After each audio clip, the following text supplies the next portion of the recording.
ราคาเท่าไรก็เพิ่นเอานำมาสร้างค่าสร้างทั้งหูปวดห้องน้ำ10 ล้าน10 ล้านก็มันเป็นเงินบาทก็10,000 กว่าบ่10,000 ปลายเนาะเป็นไรดีใจอยู่บ่สิได้ห้องน้ำแล้วบัดนี้ ดีใจอยู่ สิบ่ได้แล่นเข้าป่าแล้วบัดนี้เนาะโดยปวดโอ้ เป็นครัวบริษัทก็คือ มีแต่ห้องน้ำบ่เดี๋ยวห้องน้ำบริษัทบริบูรณ์นะโดยคือห้องน้ำมีสาบทาสีบ่คือบริทาสาบซื่อๆตัวสาบซื่อยังบ่ได้เว้าถึงอ๋อในจังแมทเลยเด้เนาะประมาณนั้นปลายนี่แหละขุดลงจากแมทนี่ไงมา70เมตร70ลงมา30 เซนจับหน้าดินอ๋อน้ำจะมาเข้าปากมัน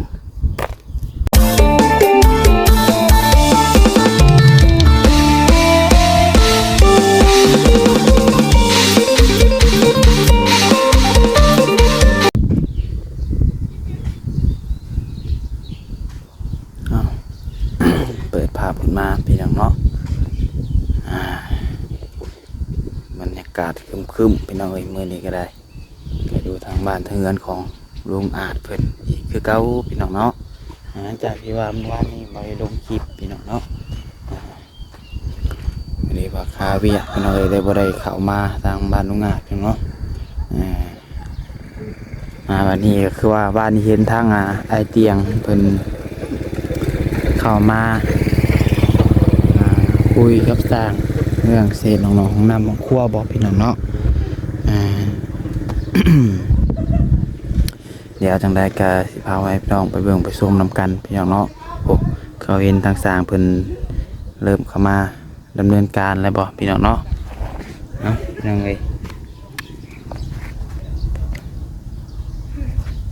ก่อนอื่นเบิดกับทักทายสบายดีสวัสดีพ่อแม่พี่น้อง FC เบิดสุขสุคนบสมองสุบอนวัดอยู่ฝั่งลาวฝั่งไทยแล้วก็อยู่ทางต่างประเทศเด้อพี่น้องเด้อก็ยินดีต้อนรับเข้าสู่ช่อง YouTube น้องพัดไซชาแนลอีกแล้วพี่น้องเอ้ยโดยพี่น้องเอ้ยสบายดีกันตอนเช้าๆพี่น้องเนาะพี่น้องพัดไซก็เข้ามาหาทางแต่เช้าว่าวันนี้สิพากันขึ้นไปทางพะลานพี่น้องเนาะขึ้นไปกับนิ้วพี่น้องเอ้ยไปพี่น้องเนาะเดี๋ยวจังไดก็เบิ่งชมทางบ้านเรือนของไอ้หยาเป็นก่อนพี่น้องยังที่โดดหัวว่านี่ขวบแปรลงโอ้ก็ขี่มาดีๆอยู่กี่นี่ก็เปลี่ยนตีนรถใหม่อีกพี่น้องเอ้ยเพราะว่าหัวแปรสีที่ยางอ่อนสีที่เนาะมาช่วยที่เสากระโดดไม่ไรได้เนาะ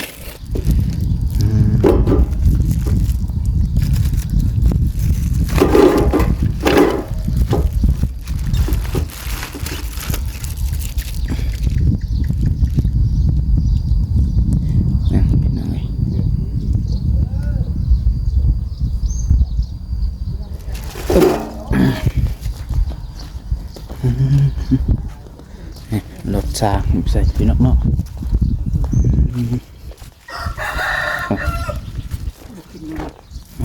โธ่เลิกขุดแล้วนี่สบายดีเด้อทางสร้างขุดแต่เช้าผมบอกนี่แม่ฮะพูดวัน7:30อ๋อ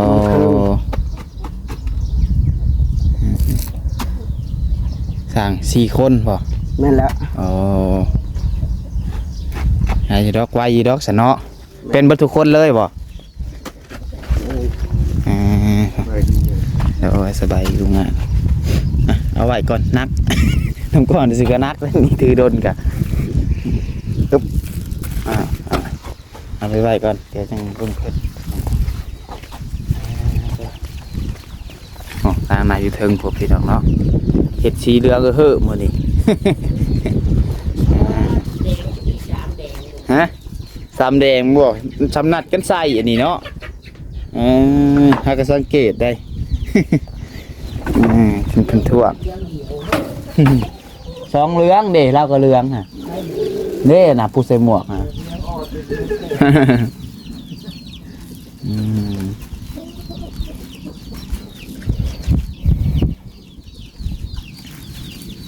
อันนี้ได้กินได้บ่น้ำเย็นฮะ โอ้ บ่ได้กินเอามาใส่บ่เข้ามาแล้วบ่ได้กินน้ำเย็น ไม่ได้กินเย็น อ๋อ แต่มันก็ยังเหลืออยู่เลยแบบ เด้อบ้านนี่ฮะซื้อมาให้ตัวมื้อนะฮะบ่ อืม อืมมันบ่หมุนบ่จักทับให้มันแตกก่อน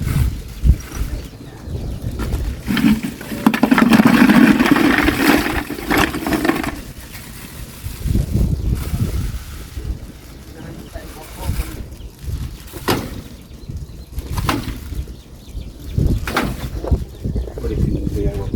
หึ บริสุทธิ์วันนี้ได้ ว่าสิขึ้นไปอยู่ว่าเขามาเยี่ยมทางโรงงานก่อนว่าว่าสิขึ้นไปกับปานิว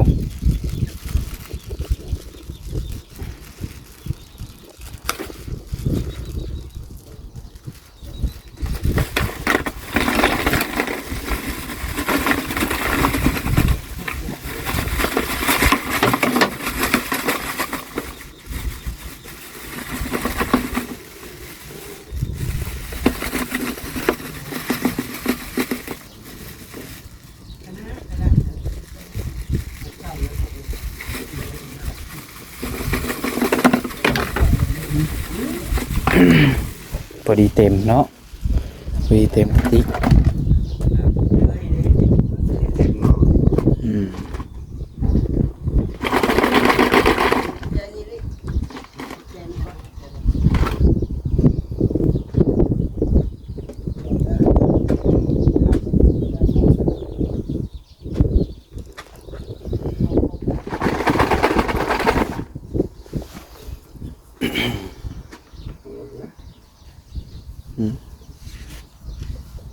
นั่งลมกันก่อนในหนึ่งเนาะโทษ อย่าจะเป็นสลายลมได้ ฮะ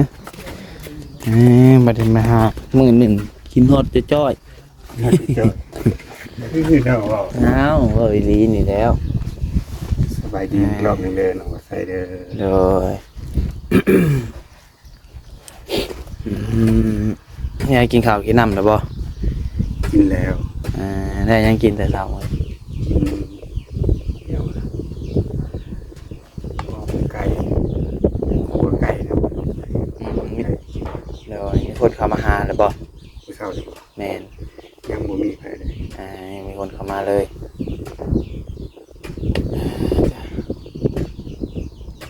ว่านี่เขาบ่เตียงเข้ามาเนาะ โดยก็บ่เตียงเขาบ่เสียงแล้วก็บ่นิ้ว โดยเพื่อนเขามาเว่าเรื่องของน้องน้ำนี่บ่ แม่ เพิ่น สร้าง รวมกับสร้าง โดยเขาน้ำใส่เอาเลย เพิ่นสิเฮ็ดในได้เนียนเฮ็ดห้องน้ำบ่ก่อน ห้องน้ำห้องครัวพอ ห้องน้ำกับห้องครัว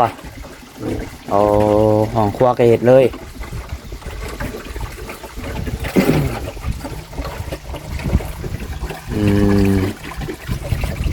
ครัวพร้อมเนาะ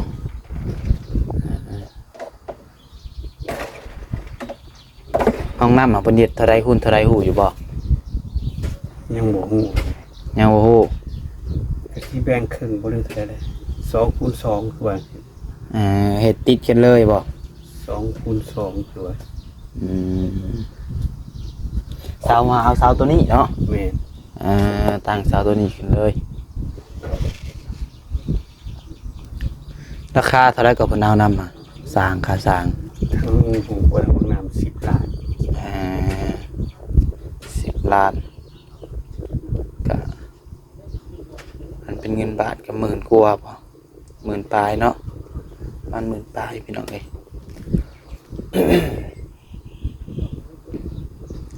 สร้างนี่แม่บ่ค้ำบ่หามา แม่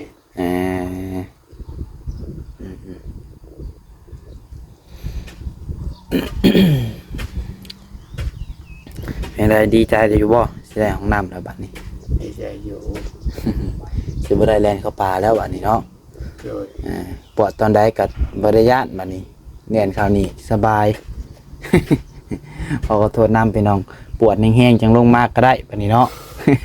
ตะกี้แหละต้องอันเจ็บนิดนึงแหละแลนโลดบัดนี้ปวดแห้งก็จังลงมาใกล้ๆหนึ่งเนาะ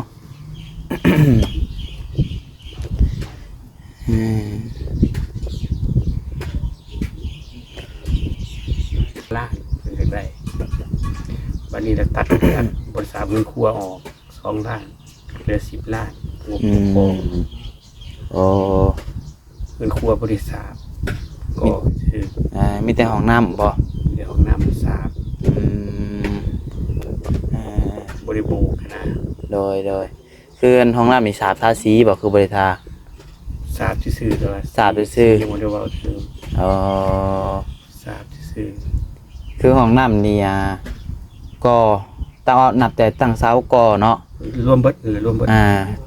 ปูกะโลน้ รวมเบิดบ่ได้กับโลบ่ได้ อ๋อ รวมเบิดก็จะได้12 ล้าน ำ สาบเป็นเงินครัวบัดนี้ตัดบ่สาบเงินครัวออกไป2 ล้านเหลือ10 ล้านสาบเป็นห้องน้ำงบพอ โดยแต่ว่าห้องน้ำกับบริทาสีกับดีกะโลเนาะ บ่มีงบก็นี่ก็จะขอบ่เตียงเพิ่นว่าไปเฮ็ดไปก่อน โดยมันก็มีงบเข้ามาอีกเนาะคือตอนนี้นี่งบที่ว่าพอก็คือสามห้องครัวอีก2 ล้านเนาะ โดย มันก็มีผู้รักผู้ใหญ่เพิ่นเบิ่งคลิปแล้วเพิ่นเรียนคลิปมาหน้าพี่น้องเนาะเพิ่นอยากซอยเรือสมทบกันเข้ามาก็ได้พี่น้องเอ้ยซอยกันคนละเล็กละน้อยคนละ1,000 2,000พี่น้องเนาะ2 ล้าน งบค่าสร้างได้งบค่าสร้างได้อันตัวนั้น โดย แต่งบซื้ออุปกรณ์นั่นก็บ่พอดอกเพิ่นว่าคิดไปก่อนตามบ่เตียงเพิ่นว่า เฉพาะงบค่าสร้างสาบนี้ยังบ่พอ2 ล้านเนาะ แม่น แต่ว่าอุปกรณ์อีก ค่าสร้างบ่ไงสิสร้างงบค่าสร้างไงก็เต็มรูปแบบมันนะบ่ได้12 ล้านเสร็จแล้วเรียบร้อยหมดเลย วันนี้แหละมันบ่พอเงินงบบ่พอแล้วก็เลย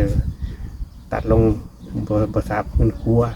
โดย เหลือ10 ล้าน แต่งบที่ว่าซื้ออุปกรณ์นี่ก็บ่พอดอกบ่เที่ยงคือว่าแต่ว่าทั้งนี้ทั้งนั้นข้าก็บ่รู้จักนำบ่เที่ยงเพิ่นก็ถ้าว่าผู้รักแม่อยากสุดซอยต่อเนาะอยากซอยตืมก็สำคัญทางบ่พันไสหรือว่าทางบ่เที่ยงเพิ่น โดย เพราะว่าเรื่องประสานงานนี่ก็แล้วแต่ทางสายบุญเพิ่นประสานกันเองผู้ค้าก็บ่อยากเอากับหินอีหยังนะ โดย โดยอีหยังก็สอบถามทางบ่พัดไสเนาะ โดย ก็บ่เตรียม ไปอยากครูยังเพิ่มเติมเนาะเพราะว่าเรื่องอุปกรณ์นี่ก็เงินนำไปเตียงกับมีแต่13,000พี่น้องเนาะคือหลายคนฮู้แหละวันนี้มันซื้อมาที่แรกว่าเฮ็ดแต่ห้องน้ำก็จักสิพอหรือบ่เนาะ โดย เฉพาะห้องน้ำพี่น้องเอ้ยมันนี่บ่รวมห้องครัวทางอันบ่าวเสียงนี่กับบ่าวน่ะเพิ่นมามอบให้เรียบร้อยแม่นบ่ มามอบไปแล้วเมื่อวาน แต่บัดนี้นำบ่าวเสียงน่ะมี8 ล้าน นำบ่เสียงกันมี8 ล้านกีบกับ 5,000 บาท ก็ประมาณ10ล้านบ่10 ล้าน11ล้านเนาะ โอ้โหจักเลย อันนั้นว่ารวมๆกันกับเงินบาท เพิ่ พี่ น น้อง แจ้งมาท่านค้าก็บอกตามนั้นแต่ก็บ่ได้ไล่เพิ่นนะ โดย แต่เพิ่นเรื่องเงินเรื่องคำแล้วแต่เพิ่น โดย ผู้ค้าก็คือว่านั่นแหละเพิ่นสิได้ให้ก็เอา อืม คุยสิได้ให้ก็เอา เฉพาะค่าสร้างนี่บ่าวเสียงจัดการเนาะ โดย อืม พี่ว่าเพิ่นให้เลือกว่าเฮ็ดบ่ได้ให้ผู้ค้าได้เว้าแท้นี่นะ อืม ที่ว่าซั่นไปซี่ที่มองนั้นมองนี้ผู้ค้าได้เว้าอันนี้ โดย อันวิธีการเฮ็ดแล้วแต่เพิ่น อืม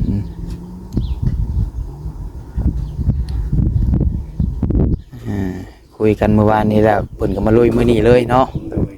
ตรวจจัดเลย สร้างเพิ่นก็หาได้ไวนะเพิ่นก็พอดีว่างงานพอดี อืม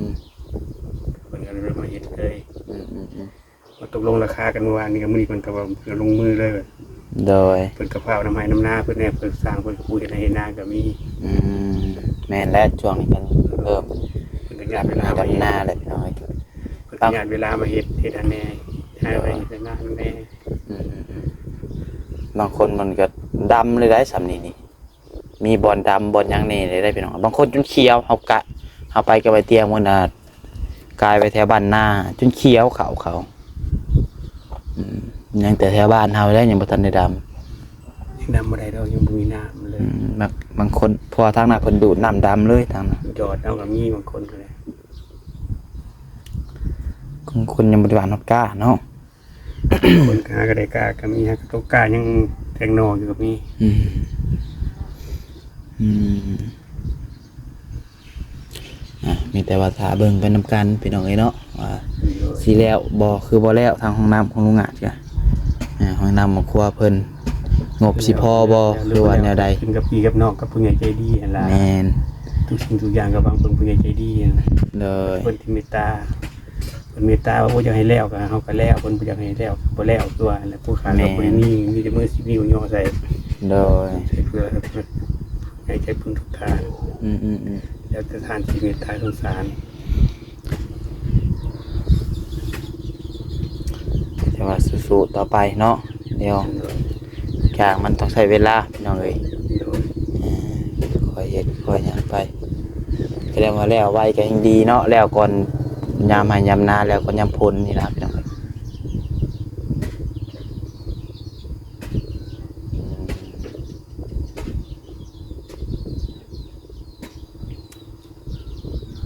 ข้าวน้ำนี่ก็ทางนี้เพิ่นนั่นหากินเองบ่เคยเลี้ยง ก็เลยเด้อนี่บ่จักอำเภอเด้อเพิ่นลมว่าใช่ เอา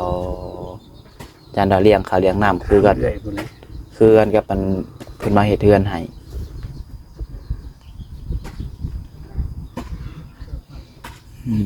จะไปถามสร้างเพิ่นเองก็ได้เนาะจังได๋ไปถามพี่น้องเอ้ย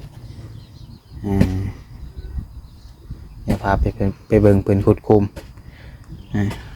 คือสิแล้วอีดอกขุดคุมมื้อนี้เนาะมึงจะได้เอาทอลงเลยคะแนนว่ามี เพิ่นแล้ว คะแนนว่ามีทอมาพี่น้องเอ้ยหลายคนอยู่เนาะ โดยแต่อย่าคนยากนิดหน่อยนึงนะมีหินแฮ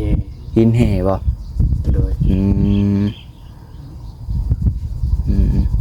ทางเทิงนี่เป็นชัวดินอันนั่นอยู่เนาะ ดินทราย บัดขุดลงไปบัดดินแห่ คุณลงไปดินดาบก่อน อืม ดาบหรือหินแฮแบบนี้ สร้างสรรค์ เลยไปใส่พี่น้องเนาะเดี๋ยวพาไปเบิ่งเพิ่นขุดคุมก่อนบัดนี้เนาะไปอึ๊บ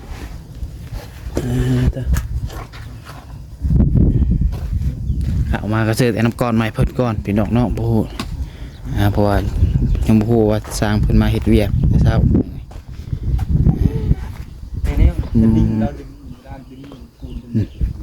ต้องใช้แต่พี่แล้วนี่เนาะของครัวของน้ำนี่แต่พี่น้องเอ้ย มือเลยสิไปผ้าเลยจักน้อย แต่ว่าเห็นมันได้ฟันใช้ ในจังแมทเลยเด้เนาะ ประมาณนั้นปลายนี่แหละ เก้า ขุดลงจากแมทนี่ไง มา70 แมท70 ลงมา30 เซนจับหน้าดิน อ๋อ น้ำจะมาเข้าปากมันคันเอาเพียงดินแล้วน้ำมันสิทนมัน อืม อยู่ใส่ก็มีแต่เขาจงวัน30 40บางคนก็ คือขุดกว้างนี่ซ้ำนี่บ่ เอาให้มันล้มนี่แล้วก็เม็ดอันนั้นมันพอเม็ดหนึ่งเลย เออ เขาก็เอาเม็ด30เพื่อเปลี่ยน โดยเพิ่นว่าใส่จักท่อซะ 4 4ท่ออืม ท่อละ50 เซน โดยอาย่านดอกขุดอันกว้างนะบางบ่อนเพิ่นขุดกว้างเนาะ มันกว้างกันแน่ว่ามัน ใส่หลายท่อบ่ 8 แซงเอียงกัน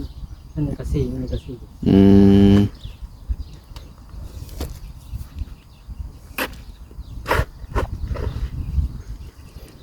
ใครรอกเปลี่ยนกันลงเนาะหลายคน อยู่ในบ้านนี่บ่สร้างนี่คนในบ้านนี่บ่ อยู่ในบ้านนี่ล่ะ อ่า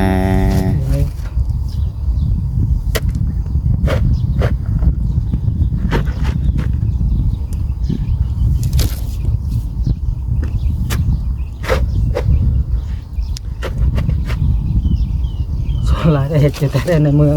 ฮะ ว่าส่วนหลายเฮ็ดอยู่แต่ในเมืองว่ะ ไม่ได้ไปเห็ดอยู่ทงไห้ทงหน้า ต่างซอยกันเนาะ ครับบอกว่าอันน่ะบ่มีเครื่องเผยผ้าเนี่ยมันน่ะ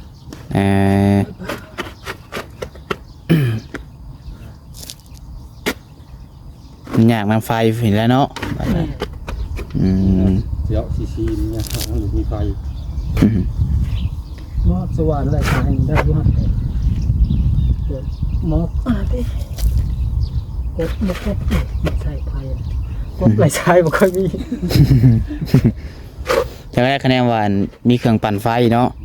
มันเครื่องปั่นไฟเลยสิได้อยู่คือเฮือนนี่ก็เพิ่นใช้เครื่องปั่นไฟได้นี่เฮือนนี่ก็เพิ่นมาเฮ็ดนี่ ลื่นร้ายในบ้างทีมงานเราอะไร อ่า อันนี้ก็แค่นั้นว่ามันบ่ค่อยได้ใช้เด้ โดย เพราะมันในเมืองมีแต่ใช้เด็กบ้า เฮ็ดแต่แถวในเมืองว่าง่ายกันเนาะ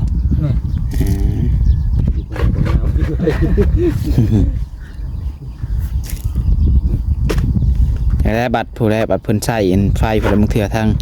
ไอ้เตียงเพิ่นเอามาให้ยืมเพิ่นมีอยู่เอาไว้เตียงเพิ่น ปรึกษากับเพิ่นก่อน อ่า ถามบ่อะไรนี่ก่อนสิ เลย แก้ไขเป็นให้เพิ่นเท่านั้นแหละ อย่ามัน ตะกี้เพิ่นนั่นใช้อันผ้าใช้ยางเอาเนาะข้าวตะกี้พี่น้องเอ้ย แต่ว่าเดี๋ยวนี้มันก็ทันสมัยแน่เนาะ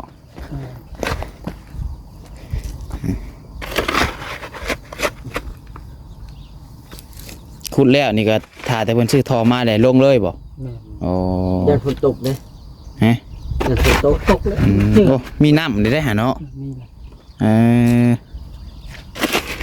พี่น้องเอ้ยน้ำออกบ่บ่ ก็สิออกเนี่ย แล้วก็น้ำซึมลงในน้ำจะ อืม ออกได้แบบซึมนิดไปแล้ว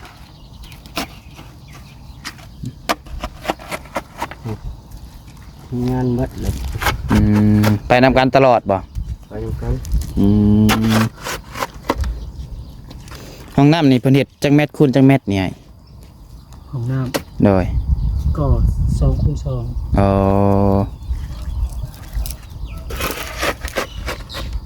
ข้าวน้ำนี่ถือมากินเองบ่คือว่า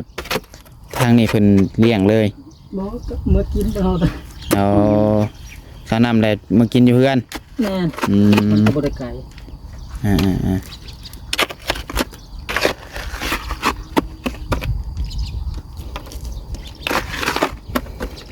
ยินแห่เนาะ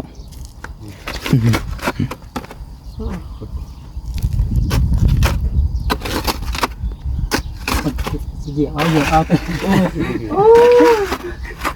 เฮ้ยเขาก็คิดเป็นดีไซน์อย่างนี้เลย ดีไซน์ทั้ง เหยียบที่ได้ทีแรกเหยียบที่ได้ทีแรก ก็ว่าง่ายอยู่ติ มันลงไปฮอดดินแห้งย่ำมันดินแห้งโลกอยู่บักนี่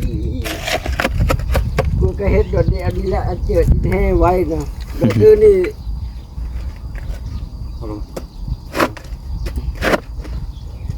มันได้ดอกอื่นนี่ดิน เราได้สม คือกุดย้อนเนี่ยเหินค่อยเรียนจะเป็นฮอดดินแห้งนี่ เลิกอะไรได้ตัวนั้นดินแห้งมันยังอยู่ลุ่มพืชนี่ก็คักได้ตัวนั้นแล้วก็ได้2 นัดแล้วก็ยาวเลย นี่แมตร70เนาะ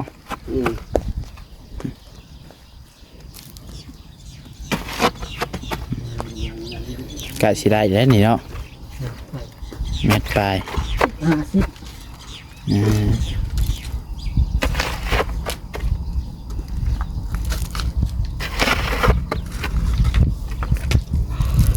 เป็นข้าง ดิบจีหินเนี่ย โอ้เป็นข้างนี่คักเป็นหยัง เหยียบเนาะ ถมแถวเดินนี่แหละมันจังเปื้อน มาเกี่ยวลูกยีนบ่ แม่น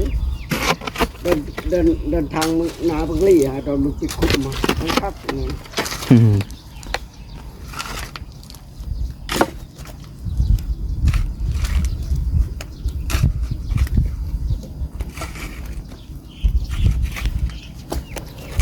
ไป พี่น้องเนาะเปลี่ยนกันเนาะ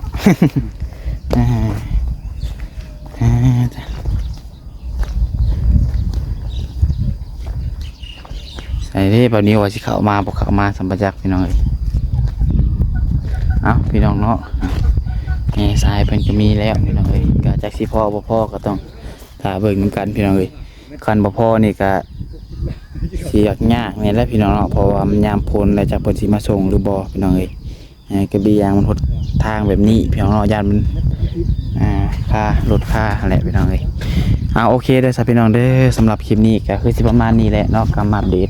ทางบ้านทางเงินของลุงให้พี่น้องเบิ่งเนาะทางสร้างเพิ่นก็เริ่มดำเนินการแล้วเนาะกำลังเริ่มมาขุดคุมพี่น้องเอ้ยสำหรับคลิปนี้ถ้าหากว่ามีผู้รักผู้ใหญ่แต่บุญชานใดอยากซอยเหลือทางลุงอาจเนาะซอยเหลือสมทบทุนทางห้องน้ำห้องครัวให้ลาวพี่น้องเนาะก็ติดต่อหาน้องบัดไซได้เด้อก็ยังขาดหลายอยู่พี่น้องเนาะงบก็ได้เอาพี่น้องเอ้ยขอลาไปก่อนแล้วสำหรับคลิปนี้ก็ได้